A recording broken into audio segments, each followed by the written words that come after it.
ODA Class. Starting with ODA Class, as you can see kids, we are a live learning app where you get to learn from IITians and NITians by coming to our class, talking to us live. Now, to help you students, we have created a course only for you. This course is called the Crash Course and it's going to be starting on Monday. And once it starts, students, it will be a week-long program during which you will have 6 classes. Now, out of these 6 classes, you will have 3 maths classes as well as 3 science classes. These will all be conducted by our group of master teachers, like I said, who have learned from IIT and NIT. And apart from this, you will have access to your own personal mentor teacher. Now, this mentor teacher will be there to guide you throughout the week. They'll be helping you with your attendance and also with any doubts that you might have when it comes to your homework or the quizzes that we play in class or even the books and the modules that we provide to you for your extra reference. So as you are going through these books and modules, if you have any doubts, you simply reach out to your mentor teacher and they will be there to help you out. To enroll in this course, students, you can simply click on the link in the description box below and enroll for rupees 29, 39 or 49 depending on your grade. Seats are limited, so enroll quickly students and parents, and let me quickly move on to an introduction of myself. So as I said earlier, my name is Mitali Joshi. You can call me Mitali ma'am. I graduated from Ohio State University in Columbus, Ohio, and I am currently an English master teacher here at ODA. Now, I am very excited students to be coming here to teach you a little bit more about modal verbs. Like I said, we already had a quick introduction in the previous video. So if you don't know what modal verbs are, you can go back to that video, check it out, learn about modal verbs and their main characteristics. And so what are modal verbs, students? Verbs that are being used to express some kind of a possibility or necessity, right? To show if something is possible, impossible, or necessary or unnecessary. And kids, here is one of the most important things to remember about modal verbs. We learned this in the last video, is that they are always used with a main verb. Okay? We can never use a modal verb on its own. It always needs a main verb, also called a principal verb, to go along with it. So for example, students, my baby sister can sleep for hours on end. So here, first of all, let's figure out our subject, right? If you all remember, students, the subject is the person or the thing that the sentence is about. It is often also the performer or the doer of the action in the sentence. And in this case, it actually is. So our subject here is my baby sister, right? We have one action word, one main verb, the action being performed, which is sleep. And we have a modal verb can, which shows a possibility, correct? So as we learned earlier, modals are verbs that we use to show possibility or necessity. So in this case, we are using this word can to show a possibility. She can sleep for hours on end. Alright, this is a clear example, students, but let's also quickly glance over the characteristics of modal verbs. Now, like I said, in the previous video, we learned about the 2 main characteristics of modal verbs. Number 1, that is the modal verbs do not change with the person or the number of the subject. So what does this mean, students? I hope you all remember the first, second and third person that we have. Speaker, the person being spoken to, and third person is absolutely anybody other than these 2. Now, what we learn about characteristic number 1 is that modal verbs do not change even if your subject does. So, can, in the previous example, my baby sister can sleep for hours on end. Instead of this, I could write my baby brother and the sentence is still fine, right? I could write my parents can sleep for hours on end, still okay.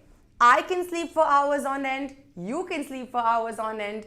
No matter what we put here as the subject, right? We can still use the same modal verb, the same form of the modal verb, because modal verbs, like I said, do not change form depending on the person or the number of the subject. And that brings us to our second characteristic of modal verb, students, which is that they are always paired with a bare infinitive. Now, earlier we have learnt what is a bare infinitive.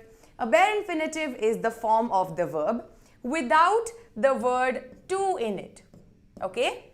So, for example, instead of to swim, the bare infinitive would simply be swim or call or talk, speak, drink, etc. Okay? So, the bare infinitive is essentially just the action word without the word to with it. We also learn that there are only two exceptions to this as far as modal verbs go. Number one, has to. Number two, used to. So, when I say has to, I mean has to, have to as well as had to. So, let's see an example. Her parents must be so proud of her, right? In this case, be is the main verb or the principal verb. Must is our modal verb here, right? And what is it showing? It is almost showing a kind of necessity, right? It is something that is expected. Her parents must be so proud of her.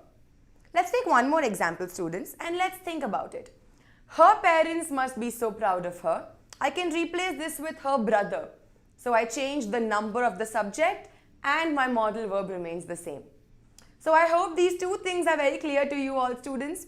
What are modal verbs and the main characteristics of modal verbs? Because next up I'm going to show you the most frequently used modal verbs. So here we have this list, students. We have can and could, may and might, will and would, should and must. Now, forget about this list because this is not how we are studying today, right? This is just a list so that you know what to expect. But in today's lesson, I will be taking you through the uses of modals instead of the modal verbs themselves. Because I think that when we learn like this, it becomes easier for us to frame sentences and do it in a way that makes sense. So here we have ability, suggestion, followed by obligations and commands, followed by permissions and requests, and lastly likelihood versus possibility. So we'll talk about all of these, students, starting off with our ability. So when we talk about ability, we use our modal verb can, right? So earlier we saw, my sister can sleep for hours on end. That is a present ability that she has right now. Why do I say present ability? Because I am speaking of this ability being there in the present tense. So for example, she can speak 3 European languages. She can speak 3 European languages. So the modal is can, which is showing that this, my subject, she, has the ability to speak 3 European languages. I hope this is clear to you all, students, because next we are going to move on to could. Now, the only difference between can and could, students, is that can represents present ability. On the other hand, could represents past ability. So, for example, my father could play the guitar very well when he was younger. So, as you can see here, it says when he was younger, correct? Which already indicates the past tense to us. And that is why, students, we use could. Because we use could to show a past ability, right? This sentence clearly shows that my father had the ability at one point to play the guitar very well, but he does not anymore. That's why for the past ability, I use could. Now, we already know can and could. We also know two other forms of these verbs, right? They are negations. So, for example, cannot. Cannot shows a lack of present ability. So, for example, I smell pie, but I cannot see any pie. Let's see one more example, students. We have could not, right? It's the same with could not, students. Cannot represents a lack of present ability. On the other hand, could not represents a lack of the past ability. So, for example, Raj was with me yesterday. He couldn't have stolen the ring. First of all, not only have I not used could not, as you can see, kids, I have used the contraction here. So we say could N''T. And if you do not know, students, or if you are confused, let me clarify. It is the same for can't, right? We write C-A-N apostrophe T. So we have can't and we have couldn't. Okay, so now students, moving on to our next one, which is suggestions. So the first use of our modal verbs, kids, is ability, right? Present ability, past ability. Lack of present ability and lack of past ability. Next up, let's talk about suggestions, right? Often in our life, students, we make suggestions to those around us. And when we do that, we want to use the modal verb should, okay? So for example, you should try the lasagna here. So it seems like I am at some restaurant and I have tried the lasagna here. So I am suggesting that you do too because it's pretty good, right? So what do we do when we want to suggest somebody to not do something? So we have the negation of should as well. So when we want to advise or suggest something in a positive manner, we use should. When it's negative, we use shouldn't or should not. We can use should and not separately, or we can use the contraction shouldn't. Can't, couldn't and shouldn't as well. So we have shouldn't here. For example, you shouldn't roam around that lonely place alone. Right? Once again, this is clearly a suggestion about something that you should, or in this case, should not do. Right? And I am saying that you should not roam around that lonely place alone. So kids, I'll give you a second, quickly revise these first three uses, right? Present, past ability, lack of those as well as suggestions. And let's start with some quizzes. Here is your quiz number 1.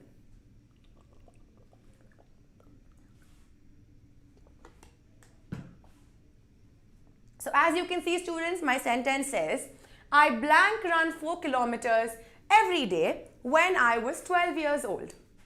So once again, when I was 12 years old indicates past, and the verb that we use for a past ability is could. So I could run 4 kilometers every day when I was 12 years old. I hope this is all clear to you, students, because we are going to move on to our next quiz now. That guy blank wear less cologne. If you do not know, students, cologne is like a perfume. So what do you think? Which word or which modal verb should I be using over here? That guy blank wear less cologne. Here, students, I will use should, okay? That guy should wear less cologne, because clearly I am trying to suggest something, right? It would be better if that guy wore less cologne. So, a suggestion here. Moving on to our next question, kids. You blank lead a horse to water, but you blank make it drink. Really think about this one, students. What do you think? There are two blanks here, right? Our conjunction here, but, right, clearly shows a contrast. So which verb should I use here and which one should I use here? So in the first one, right, I am trying to show an ability. So here I will say, you can lead a horse to water, but you cannot make it drink. You can lead a horse to water, but you cannot make the horse drink the water. I hope this is clear to you all, kids. Let's move on to our next one. You blank read this article. It might help with your research. You blank read this article. It might help with your research. Another suggestion here, which means I will use the modal verb should. You should read this article. It might help with your research. I hope this is all clear to you, students. So far, we have learned about ability as well as suggestions. So now let's move on to our next use, my dear students, which is going to be obligations or commands, right? I'm sure that you all remember, students, imperative sentences, right? Used to make commands, used to instruct people what to do. So let's talk about that. When we are trying to show an obligation, express an obligation, or give a command, we will use the modal verbs must or have to, okay? So for example, you must wash your hands before cooking. Excuse me. Students, of course, if you are cooking, right, you have an obligation to those who are eating the food, even if it's just yourself, to wash your hands before you cook, so that you cook good food, so that you cook clean food. And that's why, students, we use this word must here to show this obligation. Next up, kids, let's try. We have to wait for our boss to arrive before we open. Now here, once again, right, what am I doing? We are showing an obligation. We have to wait for the boss to arrive. We don't really have a choice here. Or, we must wait for our boss to arrive before we open. So notice, kids, that must and have to are fairly interchangeable. We can use both of them when trying to express obligations or commands. Now the only difference here, students, is remember that with must, we will use our bare infinitive. So for example, we must wait for our boss. On the other hand, with have to, we do use the word to, correct? So we do not use the bare infinitive. We say we have to wait for our boss. So the only difference, students, and I hope you remember, that have to is one of the exceptions when it comes to using bare infinitives. And that's why, kids, I want to point this out, right? We will use have to here, not just have. Alright, this is all clear to you, I hope, because we have only two modal verbs that we use for obligations and commands. That's why let's move on, students, to our next use, which is asking for permission. Now, I'm sure, kids, that you have been in situations where you've been in school and you asked your teacher, "Ma'am, can I go to the washroom?" But students, what did we just learn right now? We learned that we use the modal verb can to show ability, okay? On the other hand, students, we use may or could to ask for permission. So instead of can I go to the washroom, students, you want to say, "Ma'am, may I go to the washroom? May I leave early today?" Okay? May or could. What is the difference then? I can say, "May I leave early today?" I can also say, "Could I leave early today?" They are both equally polite. They are both equally correct. The only difference, kids, when you are using may versus could to ask for permission is that, remember that we can only, when we are using it, right, could does not follow the past tense meaning. So keep that in mind, okay? Could, even though could itself is the past form of can, when we are asking for permission, it does not follow that meaning. So could I leave early today still refers to the present tense, right? May I leave early today and could I leave early today are just about the same thing. But when it comes to using these two, the main difference here, students, is that we can use could with any subject. On the other hand, we can only use may with I, okay? So for example, I can say, "Could you come with me?" But I can't say, "May you come with me," okay? May I, could with any other subject as well. Is this clear to you all, kids? So let's see an example, okay? Here we have an example for asking for permission. May I use your pen versus could I use your pen? As we know, students, these are both grammatically correct. Alright? So now, this is what we have as far as permissions go. For asking permissions, we use one out of these two modal verbs, either may or could. Now moving on to our next use, students, is making requests. Is when you want to request somebody else to do something. So for example, will you turn that music down? Or once again, could you turn that music down? Notice, kids, that for requests we have four modal verbs. We can use will and would. We can also use can and could. So here I could have said, "Can you turn that music down? Could you turn that music down? And also, would you turn that music down?" Now, then what is, students, here? Can you help me with this question? Will you help me with this question? Could you help me with this question? Once again, notice kids, we can use all 4 of these modal verbs in these sentences, correct? Because they all make equal amount of sense when we are making requests. This is all clear to you, I hope, students, because now once again, it is time for some quizzes. So let's get started with the first one. Blank you open the window. What is this one, students? Do you think it's an obligation, a command? Is it a request? Is it a permission? This is clearly, students, it's a request, right? So I would say, can you open the window? Could you open the window? Will you open the window? Any of them would work just fine. Okay? Next up, students. Blank I use your desk. Blank I use your desk. What about this one, students? Which modal verb can we use in this sentence?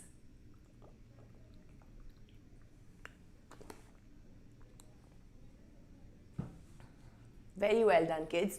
So I hope you all remember, students. May I use your desk? This is a permission, right? And may is not the only possibility, students. We can say may and we could also say could. May I use your desk or could I use your desk? They are both equally correct. Alright, moving on to the next question. Tell me here, kids. You blank never hurt animals. They feel pain just as we do. You blank never hurt animals. Students, this is not a request. It's not a permission either. What is it? This is an obligation.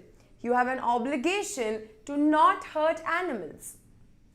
And which words do we use for obligations? We say must, right? You must never hurt animals. They feel pain just as we do. Is this clear, students? Okay, moving on. You blank have a license to drive. What do we do here? Is this a request? Is it a permission? Or is it once again an obligation or a command? Clearly, students, once again, this is an obligation, right? You must have a license to drive. Or also, you have to have a license to drive. Both of these work just as well here, students, because remember, we can use both of these when we are trying to express obligations or commands. Now, students, moving on to our last 2 uses, right? Remember that we use it to express possibility. So, we use certain modal verbs to express possibility, and those are could, may, and might. Okay, we have 3 verbs that we use to express possibility. For example, that could be the new secretary, but I am not sure. So students, what is this? I am showing a possibility. That person could be the new secretary. It's possible, but I'm not sure, right? Let's take one more example here, students. The debate could continue. The debate could continue. The debate might continue. Similarly, what is this doing? Once again, we are not sure if the debate will continue, but it is possible. That's why we use these modal verbs here to show that it is possible. Now, there is one more here, students, right? There's one more example. It might rain tonight. I can tell from the clouds. Okay? It might rain tonight. I can tell from the clouds. Once again, it might rain, it may rain, it could rain. All of these, we are simply expressing possibility. So we can use any of our 3 modal verbs for possibility. Now kids, students often get confused between this, right, expressing possibility and expressing likelihood. That's why I have kept these 2 towards the end, because I want to make sure that the difference between the 2 is clear to you all. Okay, remember students, here we have our possibility, could, may and might. On the other hand, we have our likelihood, for which we use only 2 modal verbs, should and must. So for example, their house was burgled last week. They must be terrified. You expect this to happen, correct? If somebody's house was burgled last week, They must be terrified. It is extremely likely that these people are terrified. That's why, kids, I use one out of these two, either should or must, to express this likelihood. Okay? Now, kids, what is the difference? The difference between possibility and likelihood. Now, as the name suggests, students, possibility means that something is possible, but we don't know for sure. That could also mean that it's unlikely. On the other hand, when we say likelihood, right, I clearly mean that this thing has a very high probability of happening. So that is the difference, students, is the probability. If probability of something happening is low, we will use our possibility modal verbs. If it is very high, then we will use our likelihood modal verbs. Should and must. Let me repeat once again, students. We have our two separate uses, right? First one is likelihood, the other one is possibility.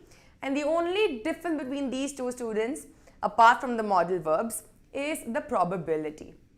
So now, kids, let's try to figure out in some sentences whether we use our modal verb for possibility or for likelihood. Let's try our first example, students. Here we have it. You blank go to the doctor. You have a very high fever. You blank go to the doctor. You have a very high fever. Tell me, students, which verb should I be using here? I should use must, right? You must go to the doctor. You have a very high fever. Students, this is something that you have an obligation to do, right? And also at the same time, probability of this happening is very high, that you must go to the doctor because you have a very high fever. Moving on to our next example, students. Here we have it. They have been gone for 2 hours. They blank be lost. They have been gone for 2 hours. They blank be lost.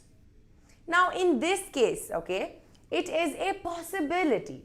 We don't know for sure if these people who have been gone for 2 hours are lost, but it's possible. That's why, students, we use could. Okay? So there are two things that go into this. First of all, the fact that it's a possibility, right? And the other thing is that this thing has already happened, correct? If they've been gone for 2 hours, even if they are lost, it has already happened. That's why we use could. Okay? Moving on to our last quiz for now, students. I blank not come to your house. And I have written down for you, because if I just give you this sentence, you can use a lot of modal verbs. But I want you all to figure out which one to use when I want to express that the probability of this happening is low. So what do you think, kids? I blank not come to your house. Remember, low probability means possibility, means that I can use may. I may not come to your house. I might not come to your house. Okay? Now, students, we have learned so much in our session today. Let's quickly summarize all of it.